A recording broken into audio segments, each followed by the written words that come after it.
Hey everyone, welcome back to the Hashira Half Hour. I'm so happy to be here with you this week and to discuss some more of Mappa's male favorites getting the special treatment on camera and getting their screen time. They really have our backs, y'all. As always, I am here with my friends Hannah and Brian. Hi everyone. I feel like everything that I have seen and thought about this season of Jujutsu Kaisen has to do with simping. So I'm doing great. And so are my friends. Yeah, I mean, what else is there to say about this season besides simp, Gojo, and Ghetto?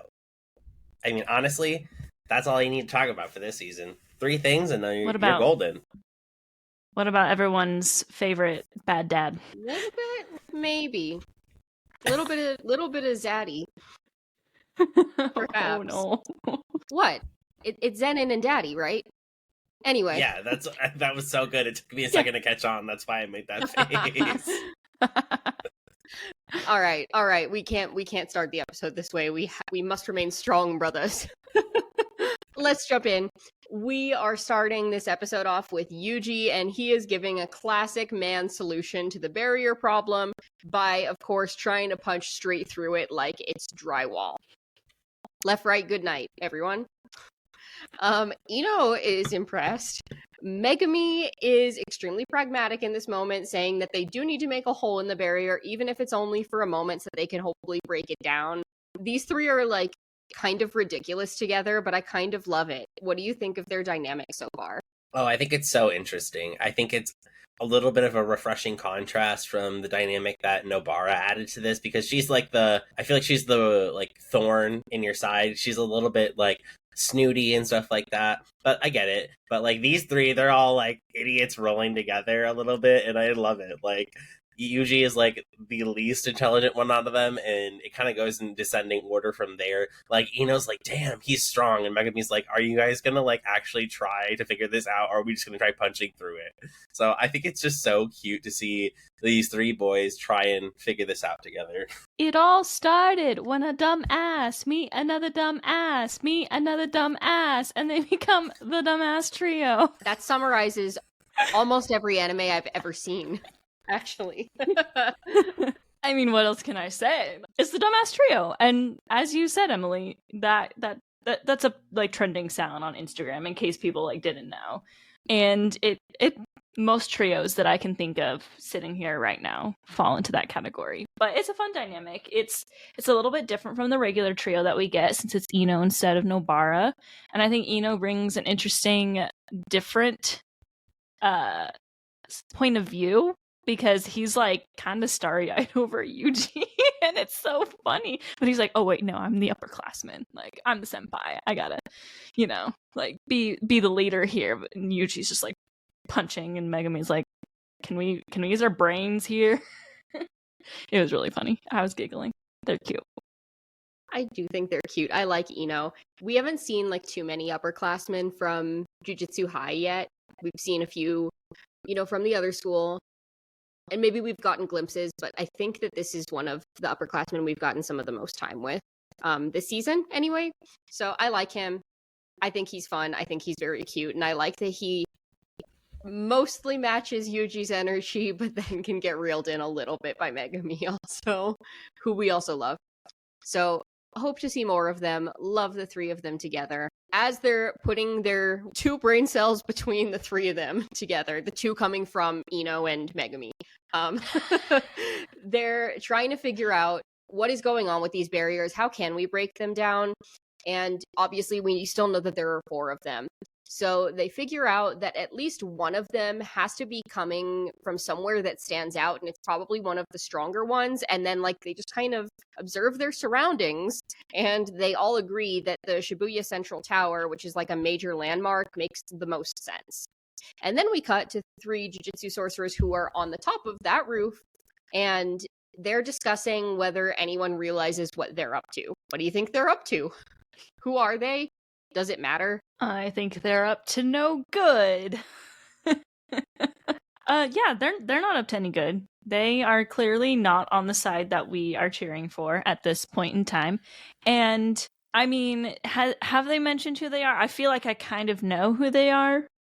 Like, isn't that like Granny Zenin or something like that? Like, I don't know, but and it does matter because I think they are, our little dumbass trio is onto something, and I think this other, is it a trio up there? Dumbass trio is on top of the building, clearly doing something. I think that now that our other dumbass trio has figured out that they're probably there, they're going to do something about it. I don't know what I just said. That was not like any complete sentences, but you catch my you catch my drift. It's almost like we have another dumbass trio here in the room. Is the dumbass trio in the room with us? The life imitates art has come true. Yes, I think regardless of how small anything is in JJK at this point, it matters. So I think that's something to be noted as a manga reader, especially like all these small things that are happening now. Definitely pay attention to them, as you might pick up some clues for what comes next. But what do I think they're up to? They're up to absolutely no good. They have the Marauders map in hand for sure. And honestly, who are they? Doesn't matter. I don't think it matters as long as we know that they're on the side of Gojo being sealed, because it doesn't look like they're on the side of trying to help Gojo out at this point. So all that's the only identifier we need to know about him at this point. Yeah, that's fair enough. I mean, we at least know that they probably are responsible for the barrier that we've just associated with coming from the top of this building. So, and like knowing that it's one of the strongest ones, and that they're on the top of this landmark, they're literally hiding in plain sight. Like, they probably are pretty strong between the three of them. So that's not great because, we just got this warning in like the last episode about like Gojo's sealed and like these other people are gonna, mess around and find out. Yeah, so we're gonna find out trio versus trio. And it starts right away because Yuji and Ino scale this tower that they're on pretty quickly, and we get to use them. We get to see them use an inspired technique. It is inspired, of course, by our queen Maki, who we haven't seen really much of until this flashback, but they're using wire to snag the 3 curse users that are on top of the roof. And as this happens, the trio that is already up there on the roof is kind of assessing these challengers that are approaching. And the older man among them realizes that these kids must at least kind of know what they're doing. And then we get a brief explanation to help the audience understand how the barrier works that they've set up. So there are 3 talismans imbued with the technique. They just require a sorcerer to activate them. So we've got that already going on the roof. Ino is able to quickly take out one with his curse technique, but this older man, who we learn is called Awasaka, has the other 2. So what does Yuji do? He drops his ass off the skyscraper. Because normal humans can survive that, right? Yuji just assumes. I don't know. So he drops his ass. He really is the epitome of boy energy in my mind. Like, even Ino has a little bit of a plan, but I feel like Yuji is like, no thoughts, just do. I mean, honestly, that's where I relate to Yuji sometimes, where I'm like, no thoughts, just do. Because, I mean, I think of it really as the scientific method in which I try something, I assess the results, and then I then make an informed decision of how to proceed from there, instead of thinking about it beforehand. Now, realistically, watching kind of the animation for the fighting with the wires and stuff was really cool. I really liked this fight scene because it was so dynamic, and I really like aerial fight scenes when like there's not like flying abilities involved, but like they're somehow in the air, and I just think that's a really cool way that they did it, and showing kind of how they were able to grab onto old man, and like he saw that he had the 2 talismans in his hand, so then they used the wires to grab him. It was just a really cool overall kind of exchange. Man, I would love to see Yuji and Tanjiro fight together because they're very similar, but Tanjiro at least thinks. They're both such kind boys that just like goof off and have fun, but at least Tanjiro could be like, hey, let's think a little bit more. We'll get like a minute-long monologue before we drop him off the roof. Love them both. I loved the beginning of the scene because I loved how we were on the trio that was on top of the roof, and they're all talking about like, are we gonna be found? And they're like, well, even if we do, like, the bottom of this tower is just crawling with cursed humans and stuff. And as they say that, the other three dumbasses come in and like just are like ha ha wah wah with the little strings, and I thought that was so funny. But also I was like, let's go. Like they're like, we're good, we're fine. First miscalculation. Second miscalculation was the fact that Yuji was so willing to not think and just do and throw him off the side of the building. Is that gonna kill him? I don't know. Was that Yuji's idea? I think it kind of was, honestly. Like, they are trying to get rid of these guys. I think he's willing to kill if needed. So, you know, I think he at least thought that through and was like, yeah, this guy needs to die because they're doing the freaking veil thing. So I think he's using his brain a very, very, very, very tiny bit. But it's mostly like, if falls off building, dies. Let's do it. Golden Retriever thoughts for real. Oh, sweet Yuji. Well, he's got to deal with the consequences of his actions now, so he's taken off of the roof to follow and is going to get some help from Megumi, but we'll come back to them in a minute, because right now we're like still on the roof and we see this creepy older woman telling her grandson to get ready. And now Ino is left up there and he's preparing for battle as well. And I love this scene. I think it's so cute because he's sharing a little bit about how he feels like honored that he was chosen by Nanami to watch over his underclassmen, and that he also wants to show off now in front of his underclassmen because his goal is to be a good enough sorcerer that he can be recommended by Nanami specifically for grade 1. And we see like a little flashback scene here with Nanami and Ino that's just like really pure and sweet. I really like that we're getting to see a relationship between a different student and a different teacher in this show, because most of what we've gotten has been between Gojo and our trio. So as a teacher and with this sweet little scene, what do you think about Nanami's approach to teaching and to like mentorship with this kid? Do I say it? The vibes I was getting was present day Tanjiro and Rengoku.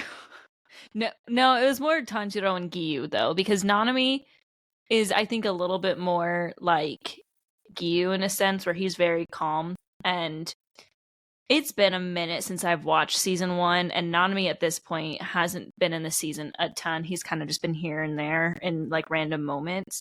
But if I'm remembering correctly, he's always been like, you know, he gets serious, but he's very calm and collected at all times. Gojo's the, you know, golden retriever, and Nanami's the black cat of that friendship. So I definitely got those vibes, and I love those kinds of vibes where you have this like younger student that it like has stars in their eyes looking at this mentor and, you know, is doing everything that they can simply to get that recommendation straight from that mentor. You know, he wanted it straight from Nanami, and I think that's really special, and I think that shows how much Ino looks up to him, and also just speaks for Nanami and how like just solid of a guy he is, that someone can look up to him as brightly as Ino does. He gives him some really good advice here too. You know, he's like, you're already doing really well, and Ino's like, but I want to like do more. So it was a really, really nice, cute breather scene.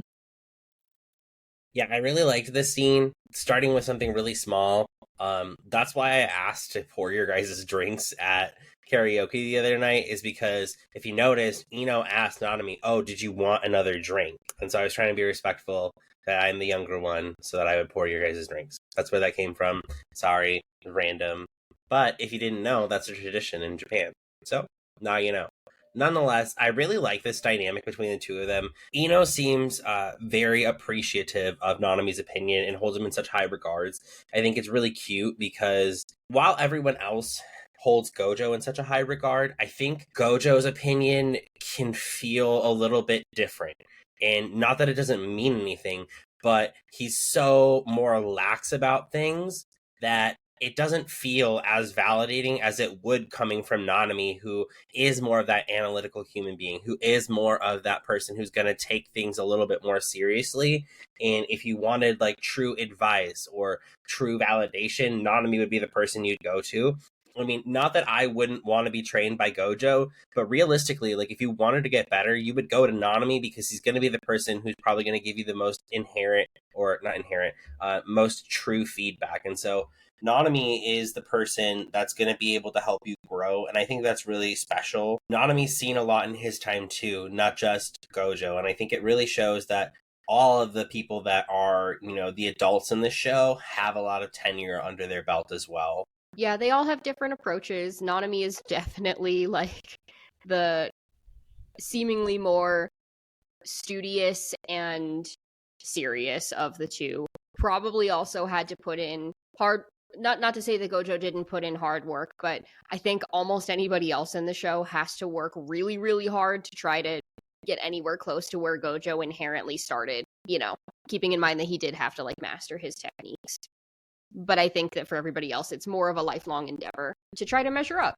And I think that that Nanami instills that in his students, that like, even once you get to this promotion and you get to this grade 1 level, like there's still more to be done even then, including for myself. And that's why he's like, I'm going to go show off too. So I really, really liked that scene. I thought it was nice to see Nanami be a teacher to somebody that we also haven't seen a whole lot of. So that being said, we got to cut back down to the bottom of the skyscraper now that the other two like idiots from both trios have fallen off of. And so we see that Yuji has now regrouped with Megumi, and they are preparing to fight Awasaka, who honestly really gives me the heebie-jeebies. We saw him fall off the roof. We see Yuji and Megumi land several blows on this guy. They're like beating up on him after he's already fallen off of the roof, and he's still completely unscathed. What's his deal? I mean, every anime fight starts like that, right? I'm just getting started. It's that one meme where like the kid gets like absolutely thrown off of a tube and like smacks the water 8 times, and then it's like, let's get it warmed up or whatever. But nonetheless, there's definitely something awry here, even for an anime character to follow 100 stories or whatever it might be, and all of a sudden just get back up. Very interesting. Obviously, I know what's happening, but at first when I saw this and when I was reading this in the manga, I was like, why? How are you doing that? It was very interesting. He also gives me the heebie-jeebies, but he also reminds me of like a Jiruma doll, like the way his face is shaped, which I think is interesting. And I think it might be interesting as a metaphor as well, because the Jiruma doll is a weighted doll, and if you like push it over, it stands back up. So I think in a couple minutes that metaphor is going to make sense. Good point. Yeah, what's his deal? He's an anime character. I mean, I think there is definitely reason behind him, surviving. I think it's clear that him surviving this was abnormal because, Megumi was like, hang on, like, his body's unscathed, and then he's like, hey, get up, you old dude.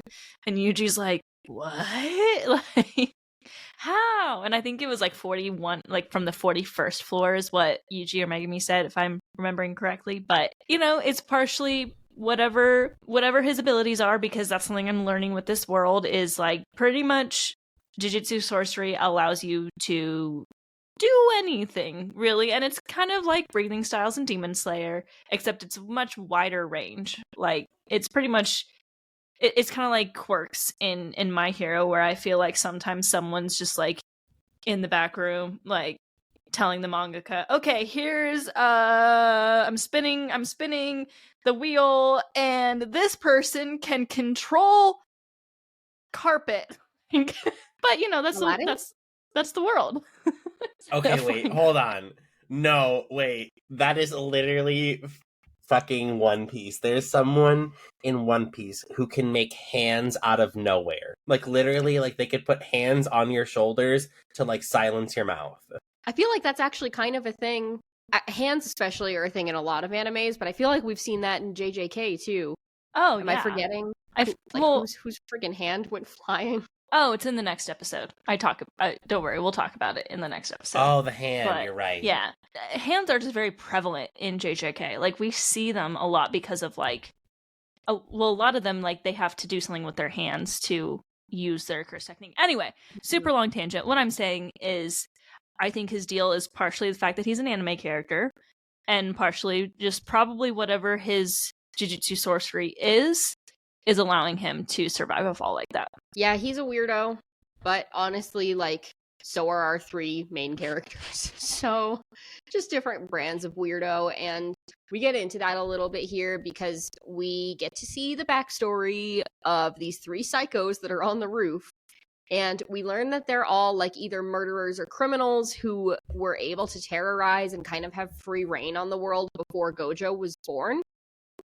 Also, we get to see baby Gojo in this moment, and another shout out to Mappa's favorite, and their only nicely drawn baby in any anime that they've ever animated. He's, like, still so pretty. Sidetracked. So we learn that Awasaka and the other curse users who were on top of the roof have been cooperating with Geto because they align with the vision. They had their freedom stolen from them by Gojo's mere presence in the world. Even as a child, he was already so strong that they had to, like, back into the shadows. But they don't want to. They want to, like, reject that notion and continue to fight. And Awasaka actually says it's because he'll always trample over the weak until the day he dies. There's a big difference between this sentiment and what we've heard from our heroes, huh? I feel like this is common, at least in shonen, is like the villains are always fighting for like their freedom, and it's usually because they can't stand weak people and they want the world to just be full of strong people, or they want to just be able to do whatever they want with the weak people because they can do whatever they want because they're strong. I personally, though, the scene... So first of all, the baby. Yes, Mappa, I thought couldn't draw a baby. Turns out they just had all of their animators that can draw a baby. Yeah, you're all doing JJK. Vinland Saga and Attack on Titan, sorry, but no, you're not getting cute babies. JJK? Gojo? Yes. I also thought it was interesting when we go to Gojo being like a kid. First of all, he has Killua's voice actor and looked just like Killua, like the way he was like dressed and his hair. I was like, okay. And even the way he was acting was very like, you're weak. What? But I thought that was an interesting scene because they were, I think, all kind of in their locations to jump Gojo, who was just a kid, you know, at this point in time. And just him walking by, they were like weakened to their knees, essentially, just by his presence as a child. So, you know, I can kind of see why they'd be like, no, you know, I don't want to fight with him. I want to fight against him because they can't live freely as he's around. But the reason they want to live freely is to just be menacing. So, yeah, I think that this was really cool to see Baby Ghetto. Also, just about Mappa babies. Did you guys forget about the baby Titan? Like that tiny, like, Titan who looks like a baby? That was very cute. Possibly. Nose. Yeah, the huge nose. It's the cutest baby I've ever seen. No, absolutely not. I just wanted to bring that up because Baby Titan. But I do think that this is a really cool scene. I really like, of course, we get to see more of Gojo's eyes, and whenever we see Gojo's eyes, it's a treat from Mappa, so thank you so much for doing that for us. And yeah, I really like the way he walked. I think it was what Gojo said, stop staring at me, you weakling. Like, his confidence started at such an early age that it almost pieces together the reason why he was the way he was before he got sealed.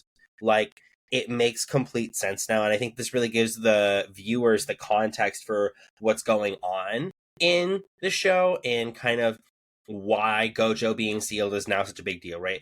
Ino talked about it in the last episode where, you know, the power balance is going to be out of whack, but now seeing it from the other side as well as like they're ambitious now because that power balance is out of whack so that they can have a chance at hoping to really push that power balance in their favor. This is a really terrifying moment for them because now the Jujutsu sorcerers, the good guys here, really have to do some work to put things back into place. There is definitely going to be a big challenge here because since Gojo was born, the world has never had to try to maintain the balance that was thrown. And so even if things found their way into an equilibrium, there's going to be a big battle to get to that point. And that's not exactly what we want either. Like we do want a dominance over the cursed energy. I don't think this is a world where like things can be balanced and that both sides can have what they want. And this is almost like a third side that's coming out of nowhere, is like the people that are sorcerers, but they're like, I'm not interested in working with either of you. Well, I guess, we'll see. But not ideal that Gojo is gone, but we've seen just like how strong the impact has been just from having him be alive. So I think it's interesting to see some human perspective on that, even if from the other end. So Awasaki's having this huge flashback to help us figure things out, but Megumi is still on top of things, and so he uses a bluff to figure out Awasaki's technique and how to take him down. So he and Yuji are able to distract him with the use of one of his shikigamis. He uses a huge pile of these rabbits. He calls them the hares.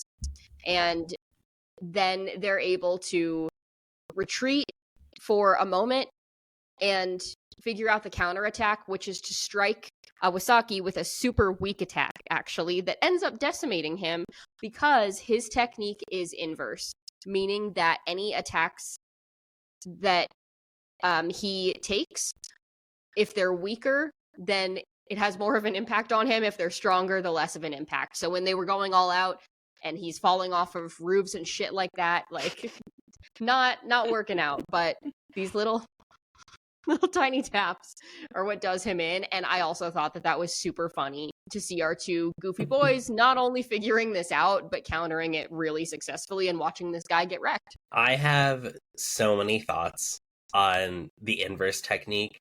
So the thing is, like I was saying with the Jaruma doll earlier, right? The harder you hit that Jaruma doll, the more momentum it has. So the more likely it's going to stand back up. But if you hit it with a weaker attack, it's going to be able to fall on its side because the momentum has pushed it to a certain spot where it doesn't have any energy to come back. So that's part one. Part two, this relates to a Taylor Swift song, okay? And it's called Death by a Thousand Cuts, right? And these cuts are not supposed to be like deep and like detrimental, but it's supposed to be all the small things that would add up. And I think that's kind of what it was, is because they did multiple times of just very small blows in comparison to what they could do. So that way they could actually win this. I think this fight was really cool.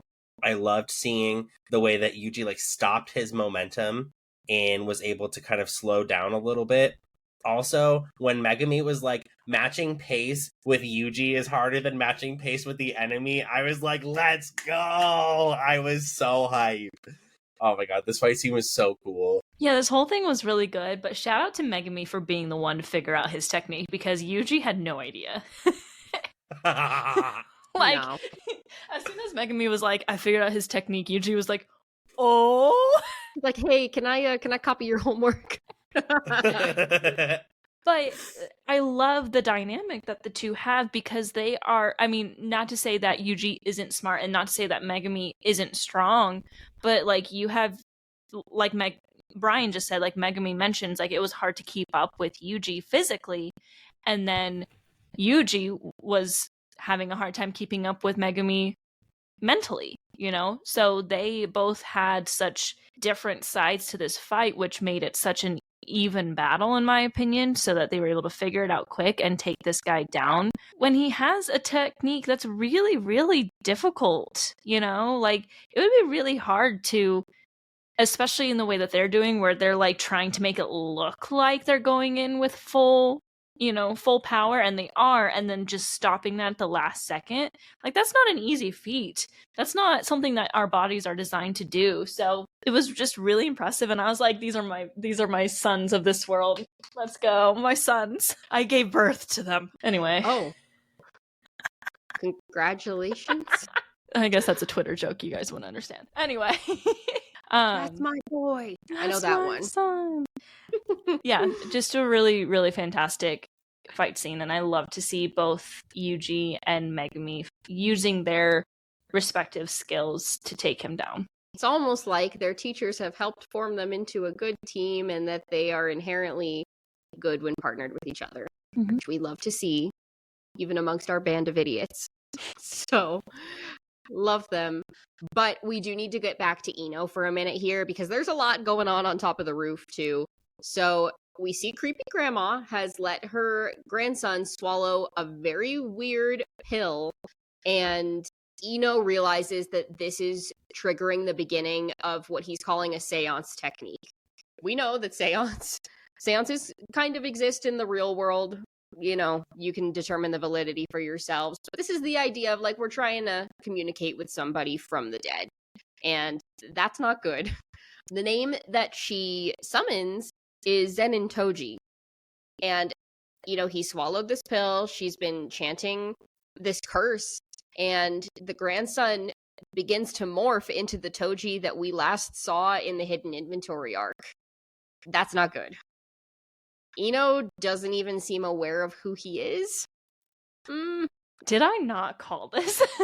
I feel like, you know, you both had to just, like, look at me and nod when, after Toji died in the Hidden Inventory arc, I was like, I feel like this guy's been talked about way more than to be appearing in 5 episodes and then dying. And it's kind of similar to Geto, too. You know, now both of these characters, I'm like, okay, now I kind of understand what's going on here. But I would just like to shout out Ino, because before the grandson began to morph and got that pill, Ino was doing a pretty good job. We explained his technique, you know, where he was able to call upon these, like, spirits of some kind, like animal spirits, if he covers his face, which was really, really interesting. And it was actually one of the curse techniques that I was able to follow what was happening. I was like, let's go! Wait, it's October 18th. Hold on. Let me write this on the calendar. Hannah understands JJK. All right. We got it written down, folks. I understand one power, and no, I understood the inverse technique too. So I'm getting there, y'all. I'm getting there. It's Nanami's power I still don't get, but we'll get there.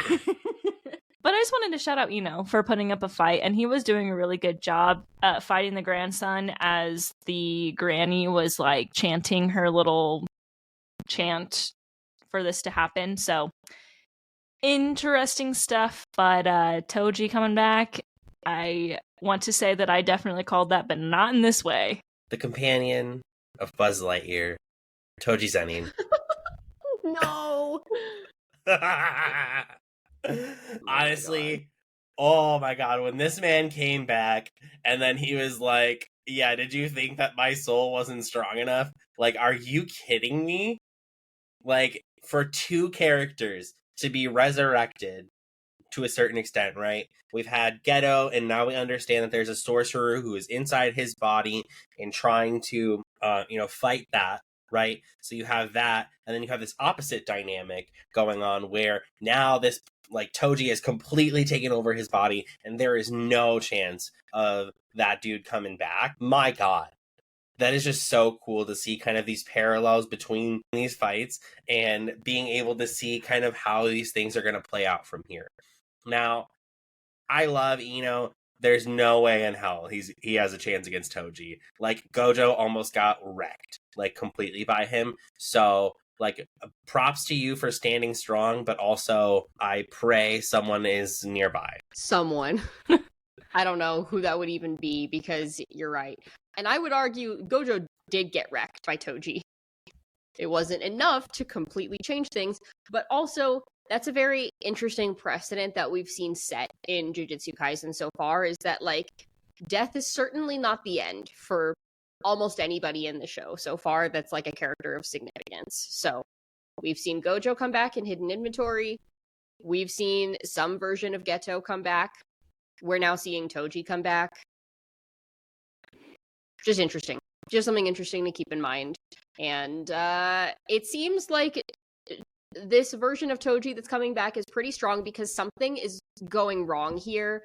Like, we see Ino is, like, skeptical. The grandma even is, like, kind of looking at it a little bit weird, because at first we saw, like, the face was spliced between like the grandson's face and Toji's face. Now it's fully Toji's face and Toji's voice, and Toji seems to have fully taken over. If that's the case and the grandson is nowhere to be found, what do you think that Toji's gonna want to go do now that he's essentially been reincarnated? Because I don't think he's gonna want to do whatever Granny wants to do. Oh yeah, no, Granny's out of the picture at this point. She's irrelevant. He's gonna go berserk. I mean, he's literally a sorcerer hunter in the middle of the Shibuya arc where sorcerers are running amok. Of course he's gonna go off and slay some heads. Or drop some heads? I don't know. I was trying to say something cool there and it didn't work, so just forgive me on that one. But I think this is going to be a really big turning point in the arc here because, you know, you have this person who is very well feared and respected in the Jujutsu community for being someone who had no cursed energy, period, but had all this power over people just through his physical abilities alone. Yes, his heavenly pact had something to do with it, but nonetheless still a terrifying force to be dealing with. He's gonna take some names and kick some asses. Not necessarily in that order. Yeah, I'm nervous. I don't really, obviously I don't know what's to come because I'm the lone anime only here, but I keep thinking about the fact that his son is also in this battlefield, so I feel like there's gonna be some kind of clash between them. I don't know. It's scary. It's scary to see him come back when he did so much damage a few years or however many years ago it was that hidden inventory had happened.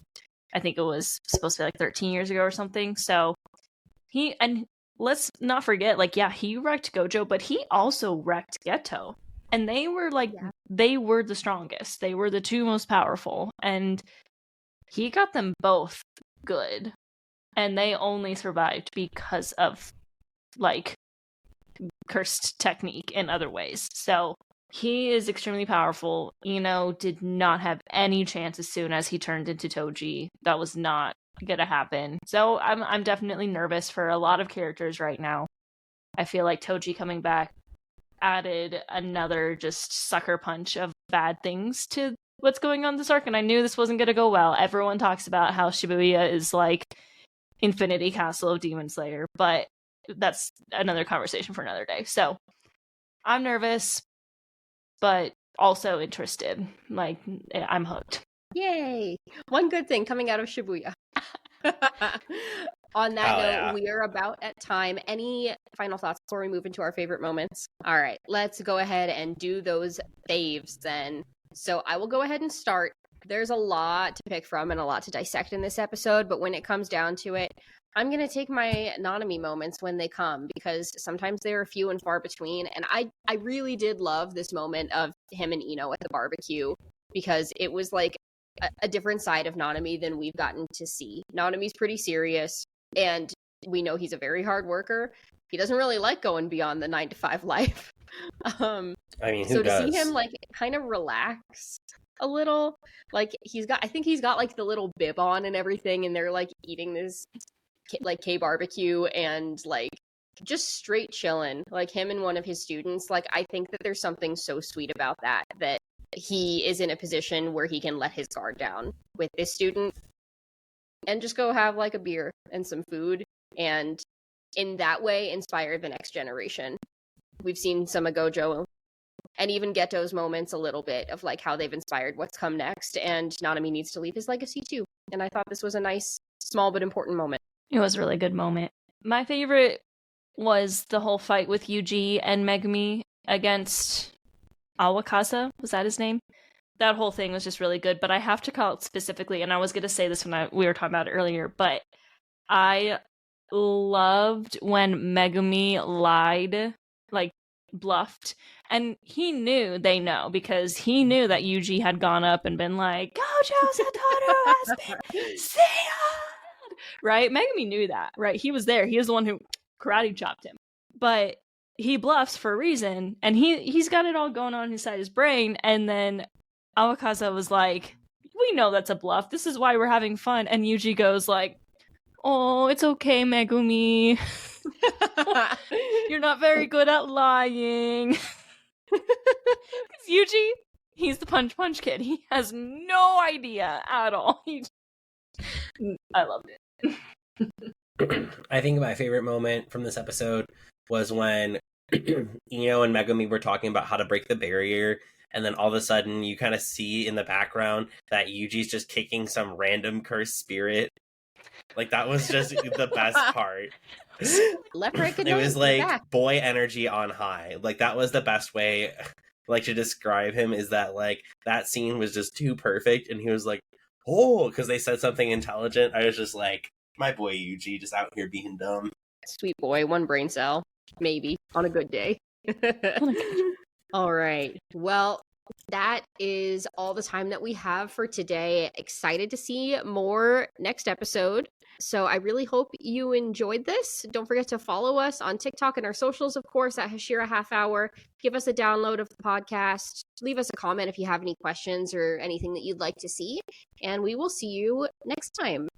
As always, umai, yowaimo. Umaimo. Umai and Yowaimo.